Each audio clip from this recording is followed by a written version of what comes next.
All right. Mic check 1 2 1 2. Mic check 1 2 1 2. Let's get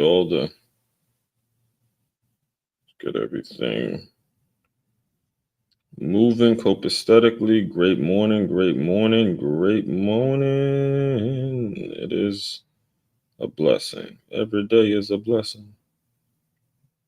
All right, let me get everything shared out real quick. Mic check, Facebook. What's going on? What's going on?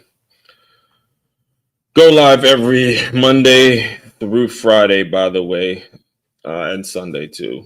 Stay. We just happened to have to miss this week only because of some illness issues, but we'll be back on Stay Hard Sunday. LinkedIn, we're up. LinkedIn, we're back. And let's check YouTube and make sure everything is moving copaesthetically.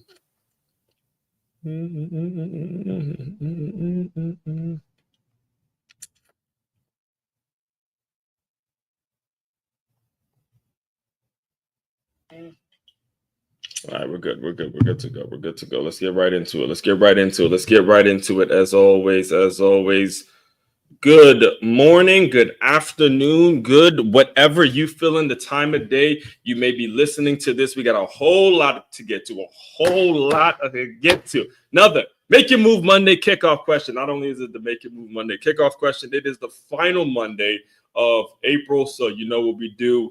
For the past couple months, I've made sure I made this the time in which I assess how I did over the previous month and then start to look forward in the future. By the way, if you're not already in the habit of doing this, I strongly suggest you start making sure as new months approach, you get down your monthly goals. You put them down somewhere that you can write them down, or that you can see. Write them down somewhere in which you can see them and make sure they are documented. And you look back on the previous month, see how you did. Constantly holding yourself accountable. This is something that I've actually recently started doing. I've been told to do it by a coach that I previously had, but as I've been gaining new insight in a new relationship, in a new place when it comes to the content, when it comes to the work, when it comes to my business, I've made sure that this is something that I do, and I do it publicly in order for me to publicly hold myself accountable. And as the things that I'm selling, the work that I'm doing, the world that I'm in terms of holding business owners and holding employees accountable for their own self-determination and the things that they want to do. If I'm not doing that myself, I can't ask other people to do it as well. So we got that to get to. And then obviously the Make Your Move Monday kickoff question. So we're going to be kind of merging both of those in a way today as we move forward. So before I get into the topic, let me just introduce myself and get through some announcements for anybody that may be new to my world. First and foremost, my name, it is Aswan Crookshank. I am your one and only Move Swiftly speaker, former Division I college football player, and current not 5 times. I'll say 5 times, soon to be 6-time published author. I got a good chunk of the book done these past couple of days, so I'm really pumped that it's kind of coming together. 5, soon to be 6-time published author and educator. And what I do, what I created, what the whole Move Swiftly brand is all about, what this business is all about, is taking the innovative teamwork lessons that you learn on the football field and aligning them with businesses, aligning them with business owners, so they have a group of employees, so they have a staff, so they have a group of people that moves as efficiently, as proactively, as eagerly, as passionately as a championship high school or youth football team. All right. That's what we want. We want that energy. We want people showing up to work every single day, ready to do numbers, ready to hit measurables, ready to hit goals, ready to absolutely crush it. That's what it's like being on a championship level, a championship team, especially at the level of the youth and the high school, levels, college and pros. As you can see, as you saw, if you kept up with the NFL draft this weekend, it turns into a damn business and everyone's ego is in the way. And there's a media circus that surrounds the college and the pro game that is, for people like me who love the game of football, it becomes incredibly difficult to watch, which is why I don't watch the NFL draft. I just keep up with some of the headlines and, I give my take on it. But just having to listen to half that bullshit it's too much. It's too much for me to take at this stage of life. So all that being said, let me get through a few announcements and then we'll get through there. We'll get to the topic today. First and foremost, we had an unbelievable weekend in regards to the free boxing lessons. It was fantastic, to the point where I've said it. I'm starting to inch towards that, where I might have to open the business back up, man. I might have to open the business back up and just really start getting it in, getting the boxing lessons going again on some sort of consistent, regular basis, because, just doing it. And, I usually live stream them like on our last round. So, you see how people are developing, you see people developing the jabs, the crosses, the uppercuts, hook crosser, you see all of that stuff just starting to come together. So if you are interested in free boxing lessons, I put them on every 2 weeks. Just go to freeboxing.makeyourmove.com. That's freeboxing.makeyourmove.com. Or if you're listening or you're watching this on YouTube, Facebook, or LinkedIn, simply hit that QR code that you see right there on the screen. Next thing, free guide. Guys, listen, business owners, I've said it on every single time I get the opportunity. It's your obligation. It's your obligation to make sure you are setting the boundaries. All right. You're setting the stage. You're setting the standard, I should say. All right. In terms of what you're expecting of your people. If you do not set the standard, then you cannot be upset when you're constantly spending your profits on dealing with turnover situations. All right. The profits that you should be spending to create more profit, you're spending because you're always replacing employees. All right. You need to go to freeguide.makeyourmove.com and put your information in. I create a 10-step process, 10-step system that's going to make it so you start getting the most out of your staff. You have to do that. You cannot build the business on your own. It's important that you do that. All right. And finally, be sure to tap into the Patreon link. That's patreon.com. Actually, we're going to be talking about that. Patreon.com/aswand44. Let me just put this up now. Excuse me. All right, cool. And all of that is available on makeyourmove.com. That's makeyourmove.com. One-stop shop for all your teamwork and your self-development needs. As you can see, you can shop. You can join the Patreon community right from that link. You can book me to come speak to your employees, or you can simply learn more about As One Crookshank, or listen to one of those fantastic Move Swiftly podcast episodes. New episodes come out daily. All right, listen to me. Let me just kind of break down how I came up with today's topic and what I did, because I'm going to be addressing this when I read the article in a second here. But I want to show you guys, the people that are listening to or watching this visually, why it's so important to take notes. Why I want to give you guys an insight into my mindset and my life and what I'm all about. All right. If you read it, let's look at it closer, right? You see it? Yes, I see it. Proactive problem solver. Just this past Thursday, I was doing a live stream sitting right here, and the understanding and the concept of being a proactive problem solver kind of just slipped out. It slipped out in a conversation. It just kind of slipped out in the tone as I was getting through my points. Last week, we were... it's the problem. Wait, no, it's right here. Yeah, last week. Sometimes, and then that's another point. If I don't write things down, I get a little out of it. So last week what were we talking about last week? Environment. Hold on, I got you. But yeah, that it works like that. Yes, yeah. Last week we were talking all about. Oh, no. Personal. Yeah, that's it. Last week we were talking about personal and professional. This is what happens when you put out a lot of content, man. So half this stuff is like, man, I've forgotten. Sometimes you forget because you're already on to the next week, which gets me in trouble sometimes. But anyway, last week we're talking all about personal and professional alignment, how you personally align your life with your professional life, and how you find the right mix and merge the two, right? And part of that conversation, a huge part of that conversation is me actually recognizing the importance of being a proactive problem solver. And just so you guys know, when I come up with these topics, when I speak on these things, when I think about it, it is not just stuff that comes out of my ass. This is stuff that I actually live through and I see over a period of time. I see it becoming an issue over a period of time, and I address it because I know it's going to be a problem as we move forward. So I'll give you what got me thinking about this topic and what made me want to flesh this out even more is myself as an educator that has been an educator in many different in kind of different ways, just not, traditionally. Again, I don't have my teaching certification or anything like that. I was the entrepreneur that got pulled in, kind of fell into the opportunity because it was an advantageous opportunity for me to promote my intellectual property, all that kind of stuff. Again, the story is out there. You can go read about it when you have the availability or when you have the time to do so, right? So anyway, last year there was an opportunity that I took advantage of, or an opportunity that came to me to go to St. Croix. All right, go to St. Croix and do some stuff with it was like an elementary school, a charter elementary school in St. Croix. Lady had called. Again, this article is available on medium.com. Lady called. Robin, I think her name, Robin. She called and said, "Hey, we're doing some stuff with sports, Imala Academy." And they called the school. For those of you who don't know, I teach at a private school, a brand new startup private school that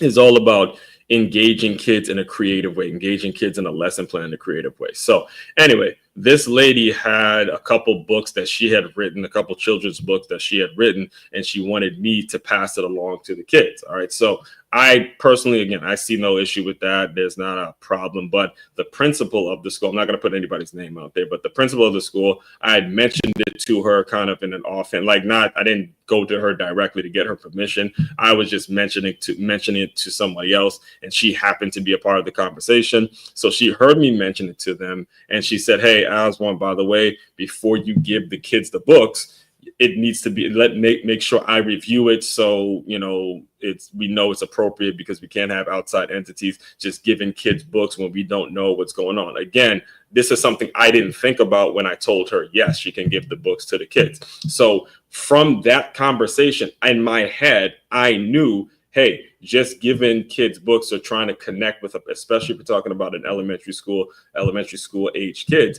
you can't just have any outside entity giving the kids books without there being some level of approval. Whether it's a private school or a public school, it doesn't matter. You need to have some control with that. And I agreed with it. I 1000%. I didn't think about that. Again, I'm constantly in a place where I'm self-developing because I know I don't have all the answers. It's one of the positive things I'll say about working with females or having so many female colleagues is that they're thinking about things that me as a man, I don't think about, right? So anyway, teacher I'm primarily working with now, there was a situation in which there was a similar conversation where, again, me personally, I'm not a big fan of letting kids read books on iPads and stuff like that. But, when you think about it, when they get to like her excuses or her reason for doing it so much is, oh, well, when they get to middle school, they're going to be on iPads, yada, yada, yada, all that jazz. Again, I'm not going to bring you guys into that debate right now. But anyway, I posed the question. I posed the question a couple months ago saying, hey, are you able to monitor what they read on these little iPad platforms that have books and all that kind of stuff? Is there a strategy or is there some mechanism that's making it so you're monitoring exactly what they're reading, what they're consuming? And again, she gave me one of these answers that in my head made it so I know she's more of a reactive problem solver, right? Like the reason I'm bringing this up is because there's a difference between proactive and reactive problem solver, right? So anyway, last week I go into the classroom, and as usual, when I go into the classroom, I go and look and pick a certain kid that I do reading with. The same way my father would make me read to him, I would make it so that kid actually reads the words out loud to me because I know it helps. So there was a situation where one of the kids was reading a book that had like a rifle and a gun, and it was talking about, I don't know what they're talking about. I just saw the gun, and the kid was reading it, and this is like right after the FSU shooting, and me thinking about what Shauna told me last year in terms of, I didn't mean to say her name, but what the principal told me last year in terms of, hey, we got to make sure the kids are reading approved material and approved books and all that kind of stuff. Okay, so I immediately said, oh, wait, what are you reading? Right. And it sparked up something in the teacher to say, oh, okay, oof, now I see what you're saying in terms of how we making sure things are improved. And immediately, you take the book. Like what happened was you have to stop the class and you take the book off the opportunity or take the book away from wherever they're supposed to be reading it. And the issue, and I'm bringing all this up for a reason, because I'm gonna kind of talk about it as I read the article to you. The issue is you stopped class, and immediately you reacted to something as opposed to being proactive and solving the problem before it even comes up by implementing a system to where that situation is avoided. Now, I'm bringing this up only because it's recent, but a lot of us are guilty of doing this very thing. A lot of us are guilty. A lot of you business owners listening to me right now are guilty of doing this very single thing. Is instead of you setting your life up right now to solve a problem that is going to be an issue later on, instead of you guys setting yourself up for that, you decide, okay, I'm just going to live my life in a way where when a problem comes up, I'm just going to figure it out as it goes. You cannot do that, especially, and the reason the question is framed in the way it's framed is because what makes you a proactive problem solver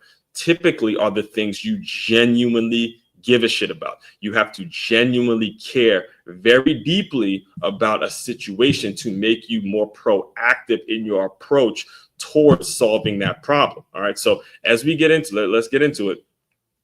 As we get into today's article, I'm gonna read the article for you guys. For you, by the way, podcast listeners, if you're listening on the Move Swiftly podcast, I'm gonna be reading the article directly. And if you're listening to YouTube, Facebook, or LinkedIn, make sure you share, like, comment, send this to anybody that you know definitely is going to need to hear this, because this is something that is going to be evergreen, and regardless of the time of year, time of season, whatever season you're in, you're going to need to hear this message. Proactive problem solver.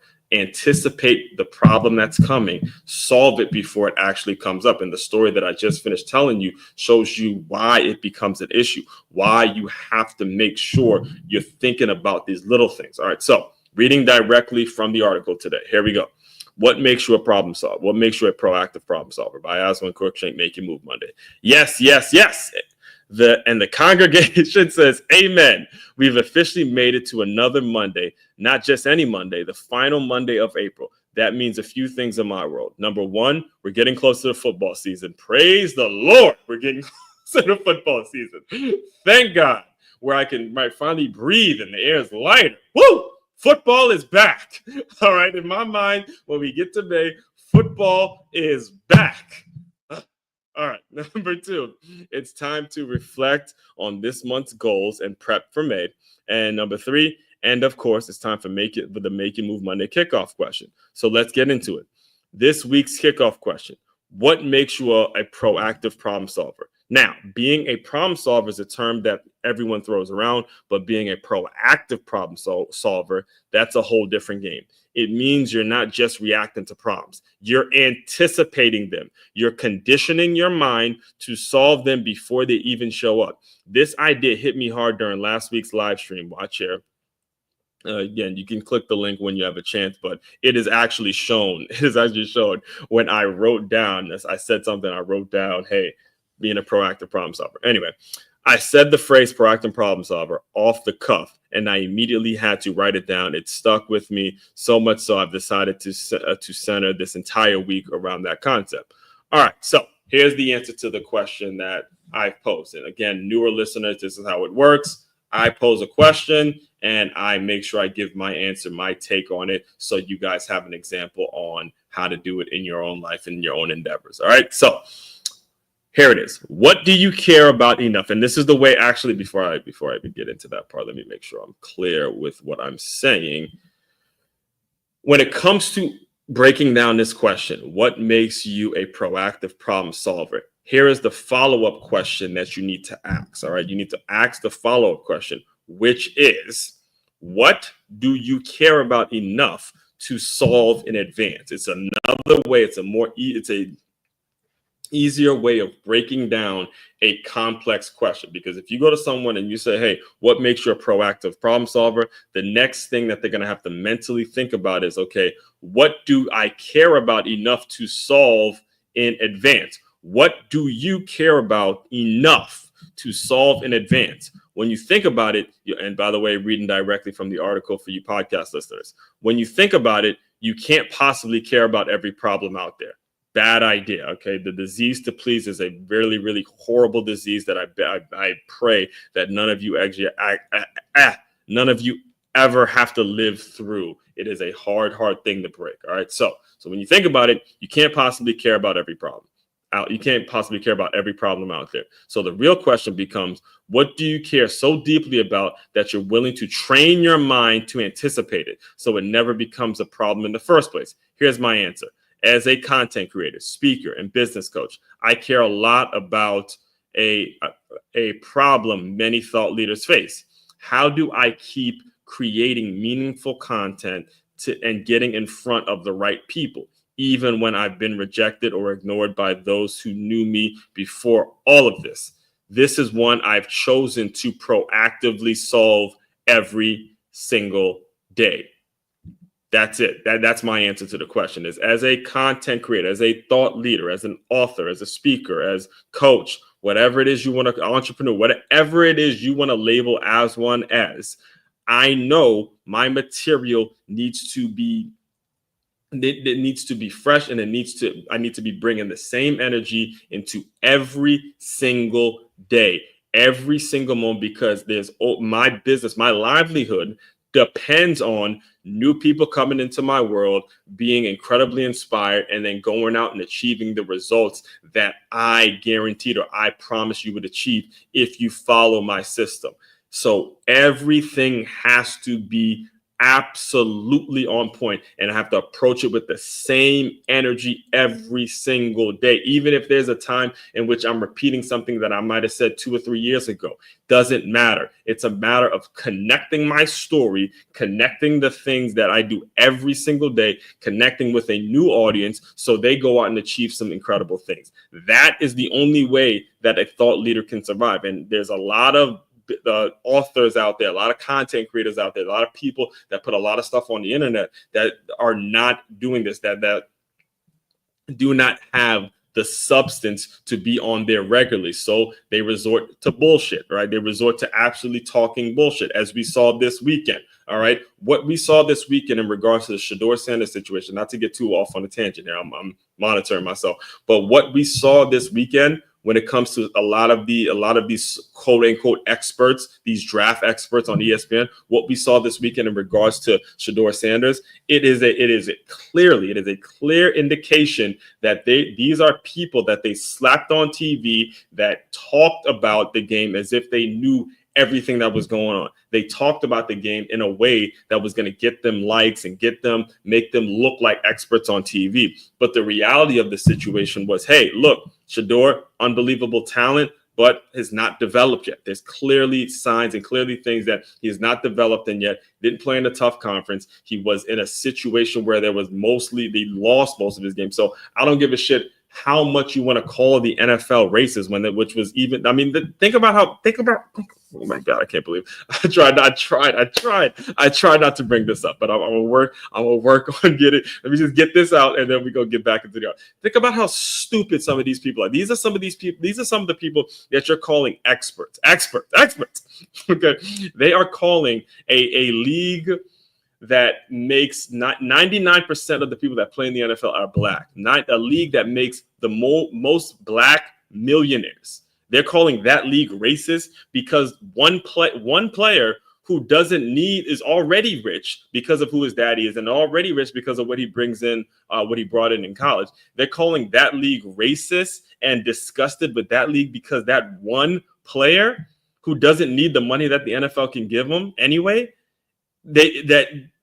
because he didn't get picked when they thought he was going to get picked, now the league is racist. That's bullshit. And that's what I mean when I say, as a thought leader, as a content creator, as someone that's going to be a public speaker, these are the kinds of things that I pray I never fall into. I pray that worry me the most, that I pray I never become one of these phony motherfuckers, dude, that are saying the stupidest shit just to make it sound like they know what the hell they're talking about.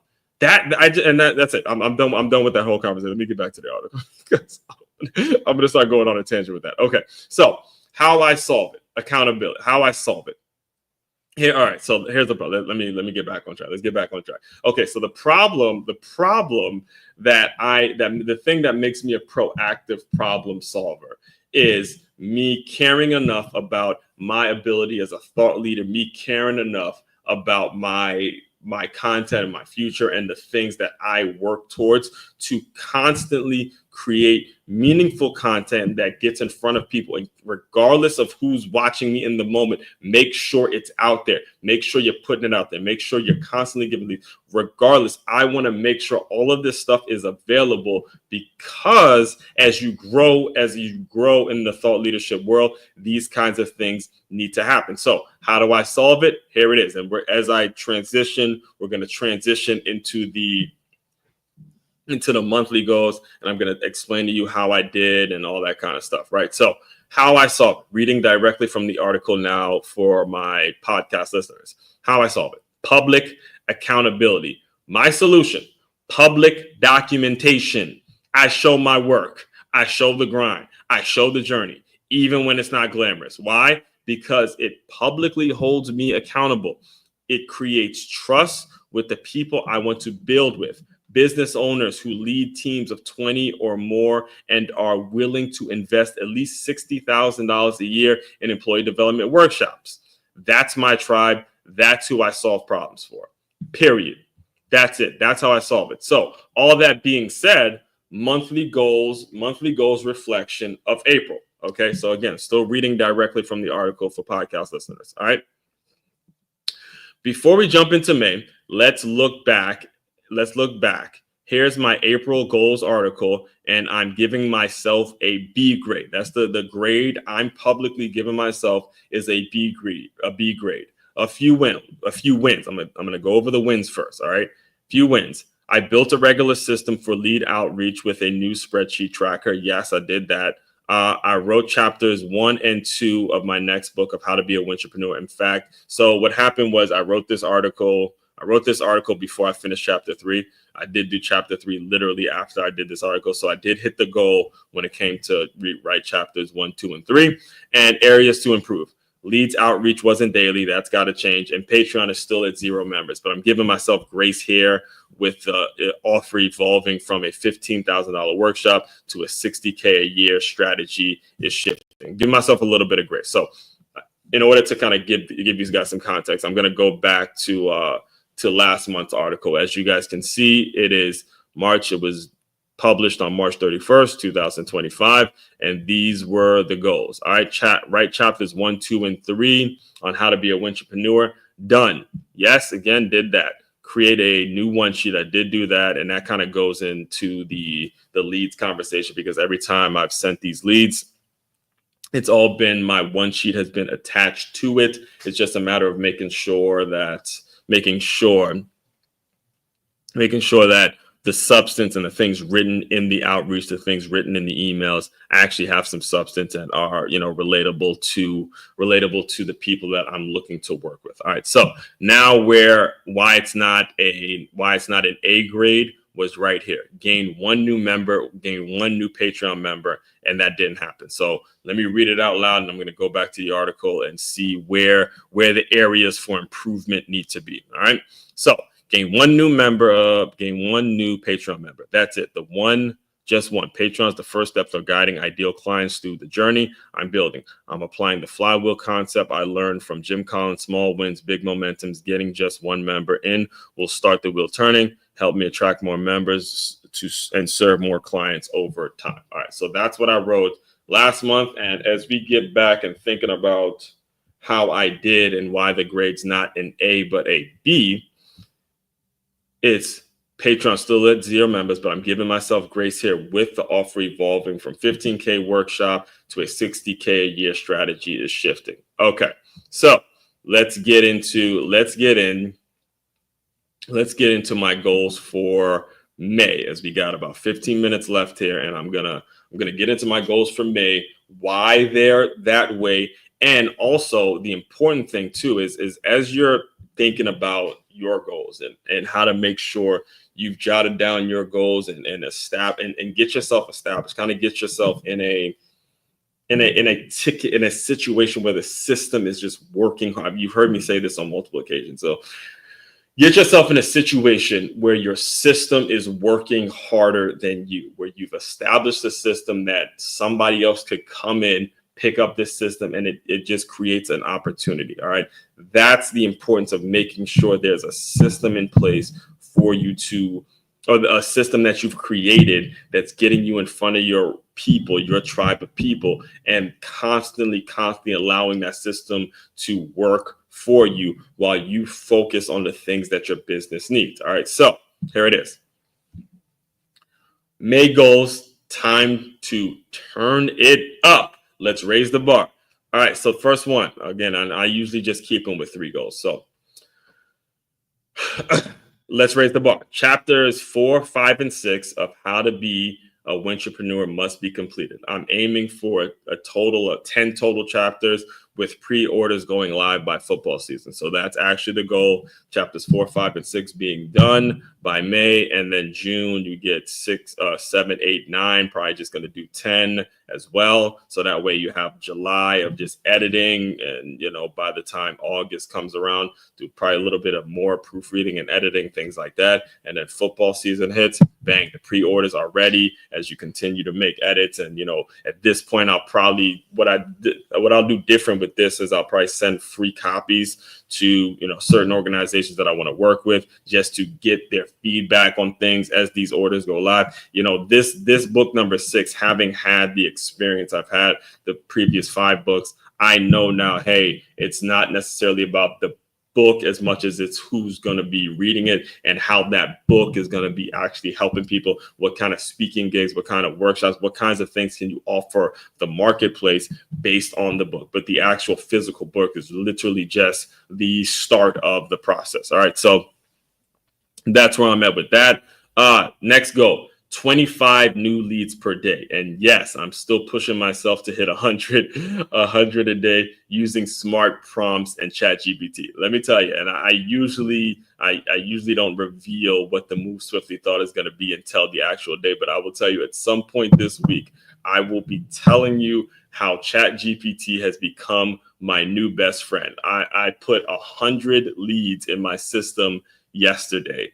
And had it not been for ChatGPT, there's no way that I would have had the time to manually put 100 leads. But I'm telling you right now, if you're not getting on with AI, if you're not utilizing AI in your business, you're missing the boat. You're missing the boat. And I'm talking about you, the human brain, the one that has the common sense, the one that actually has a vision for what it is you want to do with your life and your business and where it is you want to take it.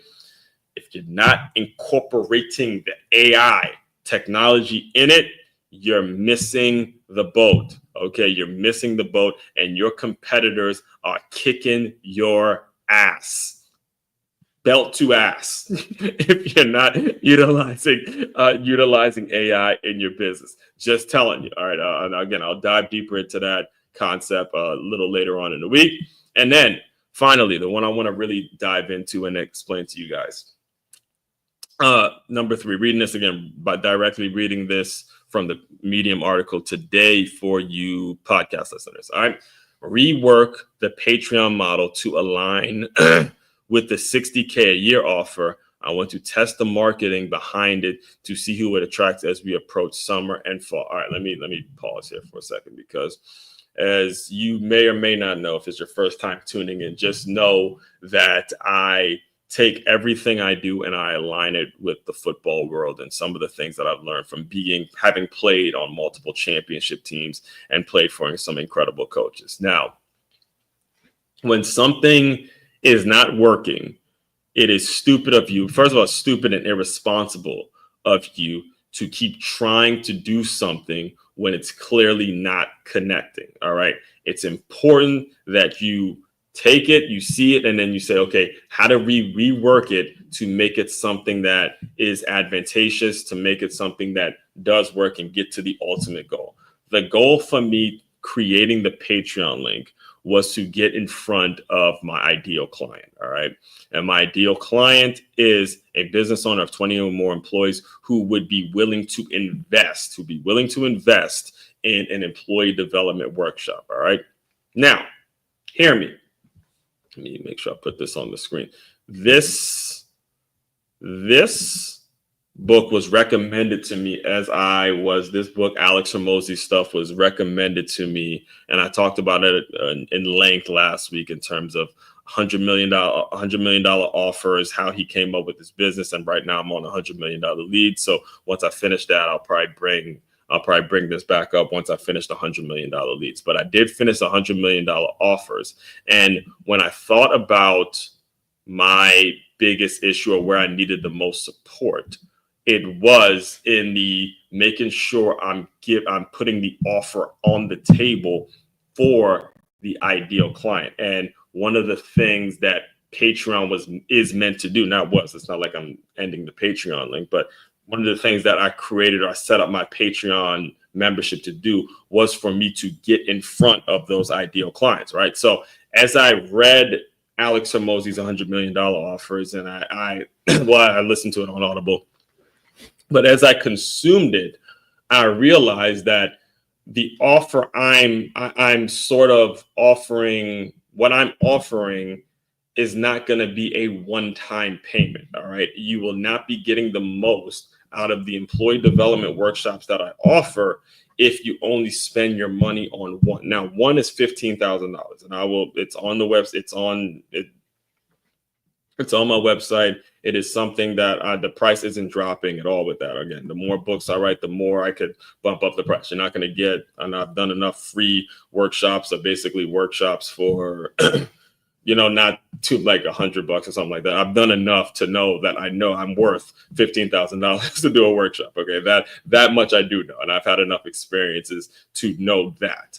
The issue is now getting in front of the decision maker who would pay for that. Now, the person that would pay for that, and this is what Alex Hormozi's book helped me think about, the person that would pay for that you're not helping yourself by only paying for one. Okay. You're not helping yourself by only paying for one. You are helping yourself when you pay for a series of them. So there's a follow-up mechanism. So as I was thinking about it, and I figured out the best position for it, I said to myself, okay, employee development workshops, this will be something that a person should spend their money on, but buy out for the entire year, which means that 15K should be multiplied by a certain number of workshops that you would offer for a business owner. And that's where I said to myself, okay, let's offer them from a quarterly standpoint. So where, okay, you get 50, you get one you get one the first quarter, you get one for quarter one of the year, quarter two of the year, quarter three of the year, quarter four year, you get 4 separate ones, and just pay the 60K. And then you can start to see the results and see how your employees are developing, see how the turnover rates, and make sure I'm holding me accountable for the things that you paid for. And then when you have a great experience doing that for the year, you come back for another year, you just keep going back to that well. All right. So that's how that shifted. And you don't need to be a Patreon member to do that. That's my point. The point out, and the reason I'm giving myself grace with this one is because you don't need to be a Patreon member. You don't need to be a member of my Patreon community to do that. You could just be a member of your own business community. And, obviously you don't have time to, maybe dive in or be on the internet or whatever it is like that. And, allow one to be the person that you go to when it comes to employee development. That would be the better strategy, as opposed to me going out and trying to make everybody a Patreon member when some of the people that I'm looking to attract may not even know what Patreon is. I wouldn't have known what Patreon was had I not been listening to an Anton Daniels or some of these other people who have built communities and stuff like that. So and I'm bringing all this up for a reason, because the topic today is how to be a proactive problem solver, and also how to make sure you're addressing and hitting your monthly goals and setting your monthly goals and setting goals that are going to be conducive to you and your business and how you operate. How are those monthly goals going to be conducive to your business. Again, you can listen to a lot of thought leaders, a lot of creators out there, and they're going to have their systems and their strategies in place, which is fair, but you got to listen to it and then take it in and figure out how do you utilize it towards your benefit. That's how it works. All right. It's not about necessarily just hopping on and trying to get a bunch of views and trying to just get like somebody else overnight. No, take what they do, learn what they do, absorb all of that, reside in it, feel all that, and then apply it to your business. That's how it gets done. All right. So as I finish out the article, reading this directly from Medium for podcast listeners, your turn. Let's get to work. Now it's on you. What makes you a proactive problem solver? What are your goals for May? We'll revisit this article in 4 weeks. There we go. All right. We're revisiting this in 4 weeks. Set your goals, anticipate the challenges, solve them before they show up. So we are right here. It's April 28th. I'm looking directly at the calendar. It is April 28th. We will be revisiting this. Let's see, May, Memorial Day, May 26th. Yep, that's the last Monday in May. We will be revisiting this article and again, seeing where we are. This has been an unbelievable thing for me. It has absolutely changed my mindset, it's changed the business, it's changed so much in terms of how I operate on a day-to-day basis. So as you can tell, I'm someone that can get distracted. I can get on tangents and can see certain things and start commenting on and just go off. This concept, this process of me holding myself accountable and doing it in a public fashion has been unbelievable. It's been an absolute game changer for me from a business standpoint. So I strongly recommend you guys incorporate and you guys adopt this kind of system. Again, as always, I please, as a business owner, it is so important. Even if you're in a situation where you say to yourself, hey, the 15K that I'm telling you my workshops are, or the 60K for the year, whatever it is, make sure you're liking, commenting, and subscribing and sharing this stuff out, because this is the kind of stuff that's going to make it so you can afford that 1.8. This is the kind of things, the stuff I'm telling you right now are the kinds of things that make it so people believe in you and they see your grind, they see where you're going, they see your vision, they want to work with you, they want to, help. They I don't want to call it help, but they want to make sure that they're supporting good causes and good people and good things. That's how it works. You got to make sure that you're doing absolutely, you're showing it and you're making sure you're showing it. See, the issue is a lot of people, a lot of folks, a lot of business owners that run around thinking that they know everything. And because of that mental thing that they have, that they go about thinking that they're going to have they have all the solutions, it absolutely deters people and it turns people off from supporting you when what you need is actual support. You don't need people bullshitting you and just telling you everything's going to be fine and we like this and everything's perfect. No, that's not what you need. What you need is genuine support because you genuinely want to see yourself and your business and everything you're about become a success. That's how it's supposed to work. So all that being said, again, make sure to dive deeper into all of the things I'm doing, all of the work I'm about. It is simply go to makeyourmove.com. That is makeyaMove.com. It's your one-stop shop for all your teamwork and your self-development needs. Again, this has been an incredible episode, as they all are. Everyone out there, guys, you guys continue to move swiftly. We will talk more soon.